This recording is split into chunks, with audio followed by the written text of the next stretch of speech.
Hello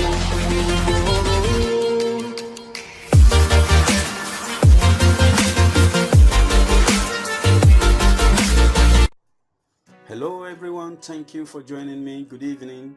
Welcome to Major Issues TV. My name is Gabriel. In today's video, the space arms race as Russia-China emerges as rapidly growing threat to the United States. If you are visiting this channel for the first time, please remember to subscribe, like this video and share with your friends and family if you enjoy it. Thank you. Without wasting much time, let's get started. The United States satellite may be vulnerable to attacks that could make our whole way of fighting wars riskier, according to experts. Every major spacefaring nation that can track a satellite and launch into outer space has a means to mess up a satellite, said Michael Krepon, a space security expert and founder of the Stimson Center think tank in the United States, Washington, D.C. A space arms race of sorts is underway, with weapons under development or in the arsenals of China, Russia and the United States. Space weapons include satellite jammers, lasers and high-powered microwave gun systems. My guess is that our capability to carry out a war in space are a lot better than the Chinese and Russians, said Krepon. According to analysts, space weapons could be used to compromise navigation, satellite communications and other functions in wartime scenario or national emergency.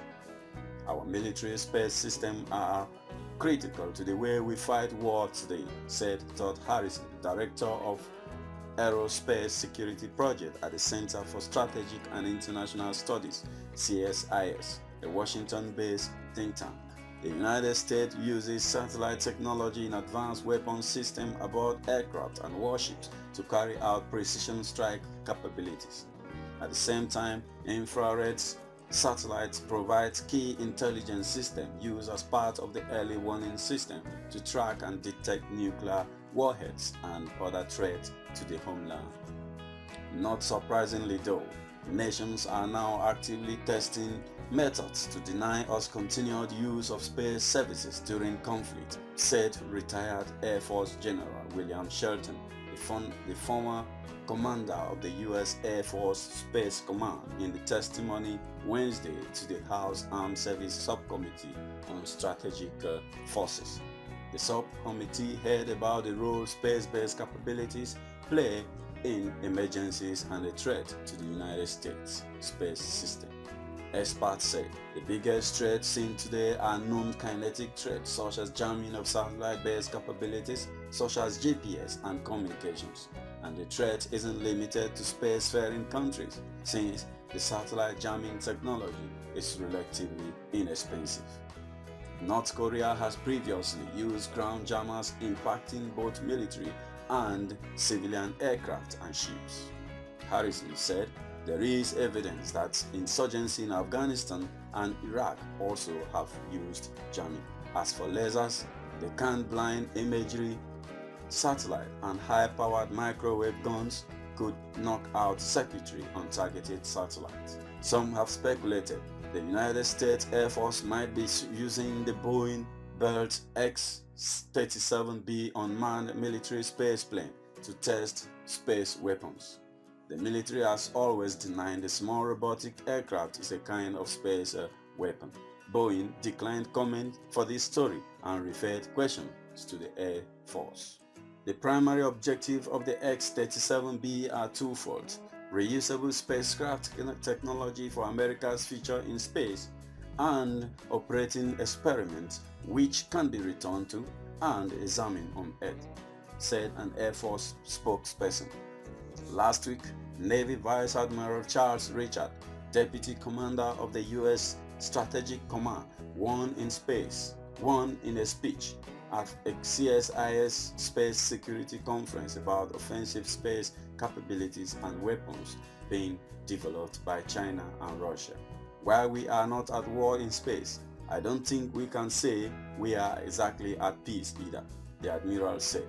With rapidly growing threats to our space system, as well as the threat of a degraded space environment, we can prepare for a conflict that extends way into space.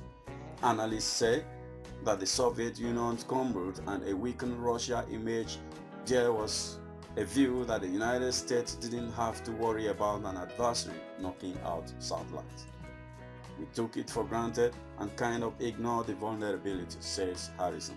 Through the 2000s, we started to realize that these might be an issue.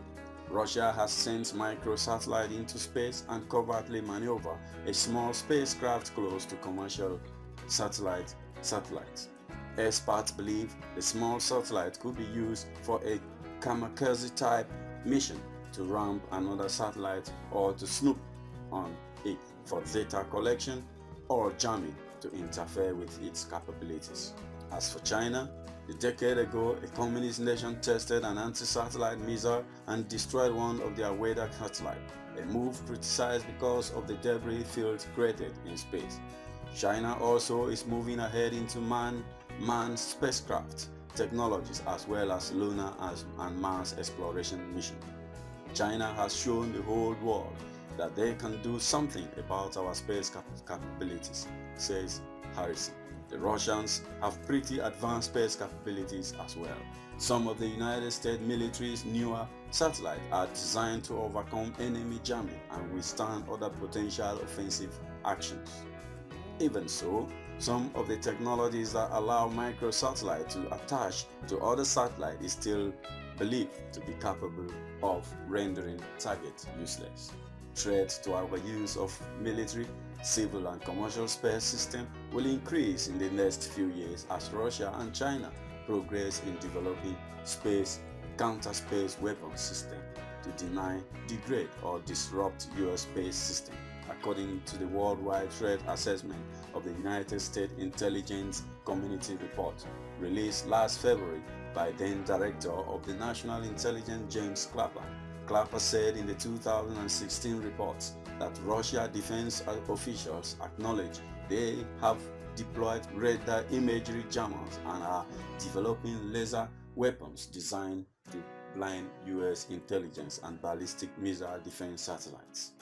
Russia and China continue to pursue weapon systems capable of destroying satellites on orbit, placing the United States satellite at greater risk in the next few years.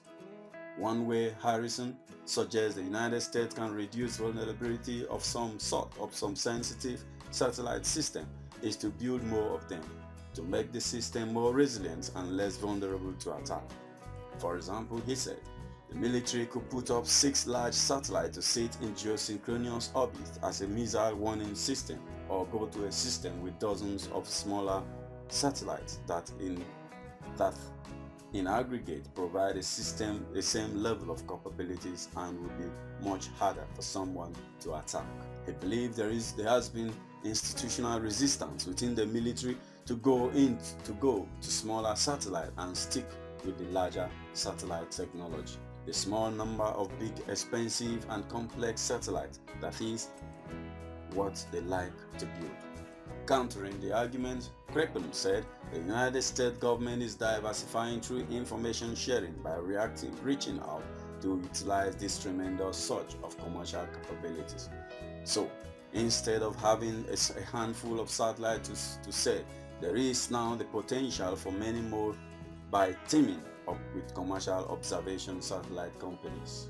Actually, the Admiral spoke about the information sharing strategy last week, indicating that the United States Strategic Command, the unified command that deters military attack on the United States and its allies, now has agreement with 58 international companies as well as a dozen nations.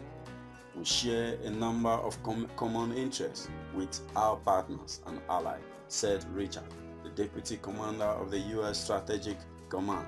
We are not the only people who have assets, and I think there is great opportunity for us to collaborate for mutual benefit in this area. Space weapons and the risk of nuclear exchange. The Outer Space Treaty keeps weapons of mass destruction out of space. That is not the same as prohibiting warfare in space. More than one nation has successfully tested destructive anti-satellite weapons in space, and many are presumed to possess anti-satellite capabilities. Meanwhile, Important strategic capabilities such as early warning, secure communication, intelligence gathering, and command and control increasingly run through space. This raises the troubling possibility that the use of anti-satellite weapons and a crisis between nuclear-armed nations might lead to a nuclear exchange. Indeed, the United States war game have repeatedly demonstrated that anti-satellite weapons can cause crises to escalate in unpredictable way. Thank you for watching this video. If you are here for the first time or you haven't hit the subscribe button yet, do well to subscribe. Kindly also like this video if you enjoy it and share with your friends and family on social media and elsewhere. Thank you. See you in the next video. Peace.